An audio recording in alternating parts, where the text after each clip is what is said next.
Hello students, हमारा जो chapter चल रहा है components of food class 6 science, उसमें अभी तक हमने पढ़ा what do different food items contain. बहुत सारे जो अलग अलग तरह का खाना होता है उसमें क्या क्या होता है, क्या विटामिन्स होते हैं, मिनरल्स होते हैं, हमारी जो बॉडी में न्यूट्रिएंट्स होते हैं वो हमारी बॉडी के लिए क्या करते हैं, जैसे carbohydrates, proteins, vitamins, minerals, fibre, water, ये सब हमारी बॉडी के लिए कितने ज़रूरी होते हैं और कैसे ज़रूरी होते हैं। वो हमने पढ़ा था कि विटामिन्स हमें काफ़ी सारी डिजीज़ से बचाता है। अगर हम विटामिन्स हमारी डाइट में रखेंगे तो हमें ये डिजीज़ से बचाता है। विटामिन डी हमारी बॉडी में कैल्शियम की कमी पूरी करता है। विटामिन सी डिजीज़ से बचाता है। विटामिन डी कैल्शियम की कमी पूरी करता है। विटामिन ए खाना भी हमारी सेहत के लिए ज़रूरी है।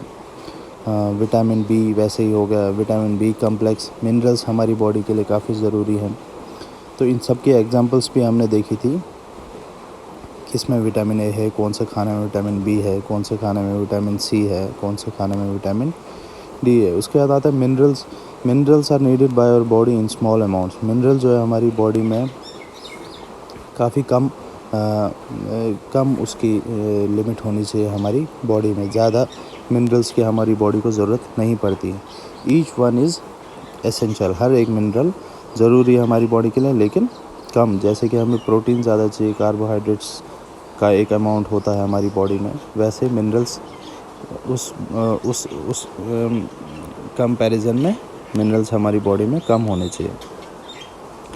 Each one is essential for proper growth of body and to maintain good health. Some sources of different minerals are shown in figure 2.10. तो हर एक मिनरल हमारी बॉडी के लिए ज़रूरी है, लेकिन इतनी भी ज़्यादा क्वांटिटी नहीं होनी चाहिए। कुछ एग्जांपल जो है मिनरल्स की वो हमारी इस फिगर में है 2.10 में। जैसे some sources of iodine. Iodine भी एक मिनरल होता है। जैसे हम नमक खाते हैं उसमें क्या होता है, आयोडीन होता है। जिंजर है। Some sources of phosphorus. Phosphorus किस किस में होता है, मिल्क में, बनाना में, इन सब में क्या होता है, फास्फोरस। फास्फोरस भी एक मिनरल है।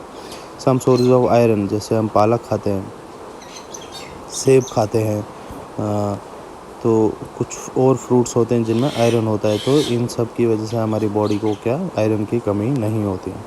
Some sources of calcium. Calcium भी एक मिनरल है जो दूध में और अंडों में मोस्टली पाया जाता है। Most food items usually have more than one nutrient. तो ज़्यादातर खानों में क्या एक से ज़्यादा न्यूट्रिएंट्स होते हैं। जैसे बनाना है, इसमें आपको फास्फोरस भी मिलेगा, एक मिनरल है, और आपको इसमें फाइबर भी मिलेगा, इसमें आपको कार्बोहाइड्रेट्स भी मिलते हैं। तो हर खाने में, हर अलग खाने में एक से ज़्यादा मिनरल्स होते हैं। You may have noticed this while recording your observation in table 2.2. However, in a given raw material, one particular nutrient may be present in much larger quantity than in others. For example, rice has more carbohydrates than other nutrients. Thus, we say that rice is a carbohydrate-rich source of food. तो ऐसे हर खाने में क्या होता है, एक से ज़्यादा न्यूट्रिएंट्स होते हैं, और किसी खाने में किसी दूसरे खाने के कंपैरिजन में उससे ज़्यादा प्रोटीन्स हो सकते हैं, विटामिन्स हो सकते हैं, मिनरल्स हो सकते हैं, कार्बोहाइड्रेट्स हो सकते हैं। फॉर एग्जांपल, जैसे हम चावल खाते हैं, राइस जो हम खाते हैं, उसमें ज़्यादा कार्बोहाइड्रेट्स होते हैं बाकी न्यूट्रिएंट्स से ज़्यादा।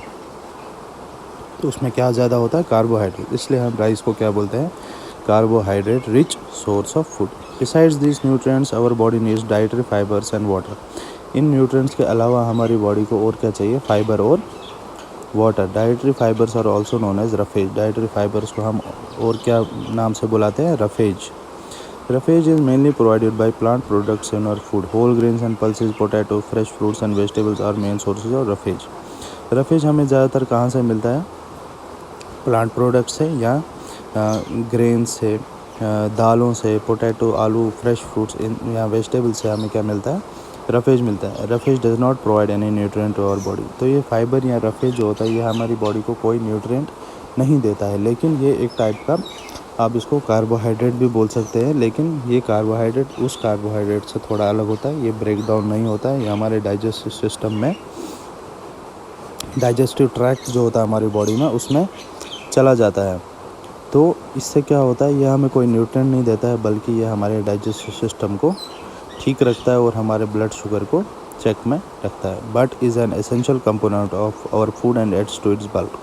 This help our body get rid of undigested food. तो क्या मदद करता है रफेज हमारी बॉडी में अनडाइजेस्टेड फूड को, जो खाना पचा नहीं होता उसको निकालने में हमारी मदद करता है.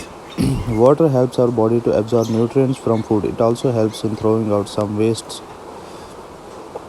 from body as urine and sweat. तो वाटर हमारी बॉडी के लिए क्यों ज़रूरी होता है? आप देखते हो जब गर्म मौसम होता है तो हमें प्यास ज़्यादा लगती है. क्यों? क्योंकि जो वाटर है वो हमारी बॉडी से या तो यूरिन की शक्ल में या तो पसीने की शक्ल में ये हमारी बॉडी से बाहर निकल जाता है. तो उसकी वजह से हमारी बॉडी में पानी की कमी हो जाती है, इसलिए हमें प्यास लगती है और इसलिए हम और पानी पीते हैं ताकि हमारी बॉडी का जो वाटर लेवल है वो बैलेंस रहे. Normally we get most of the water that our body needs from the liquids we drink such as water, milk and tea. तो नॉर्मली क्या होता है अमूमन जो हमारी बॉडी में जो लिक्विड जाता है, पानी जाता है, वो किस शेप में जाता है? या तो हम पानी पीते हैं या दूध पीते हैं उसमें भी थोड़ा पानी होता है, या चाय पीते हैं उसमें भी हम थोड़ा बहुत पानी मिलाते हैं. लेकिन in addition we add water to most cooked foods. Let us see if there is any other source which provides water to our body. लेकिन उसके अलावा हम अपने खाने में भी थोड़ा बहुत पानी यूज़ करते हैं, उसकी वजह से वो पानी भी हमारी बॉडी में ही जाता है. लेकिन इसके अलावा और भी कुछ सोर्स हैं जिनकी वजह से हमारी बॉडी में वो पानी चला जाता है. तो क्या देखा हमने? मिनरल्स भी हमारी बॉडी के लिए ज़रूरी है, लेकिन मिनरल्स हमारी बॉडी में एक लिमिट में होते हैं, हमें इनकी ज़्यादा ज़रूरत नहीं पड़ती. मिनरल्स कौन कौन से होते हैं? Iodine, phosphorus, calcium, iron, magnesium, ये सारे मिनरल्स हमारी बॉडी के लिए ज़रूरी है. उसके बाद डाइटरी फाइबर्स और वाटर. फाइबर हमारी बॉडी से अनडाइजेस्टेड फूड जो है वो उससे निकालने में मदद करता है. और वाटर हमारी जो बॉडी है उसको हमारी बॉडी में जो टॉक्सिन्स होते हैं, हमारी बॉडी में जो अच्छी चीज़ें नहीं होती उनको बाहर निकालने में वाटर हमारी मदद करता है. बाकी हम देखेंगे नेक्स्ट क्लास में. Thank you.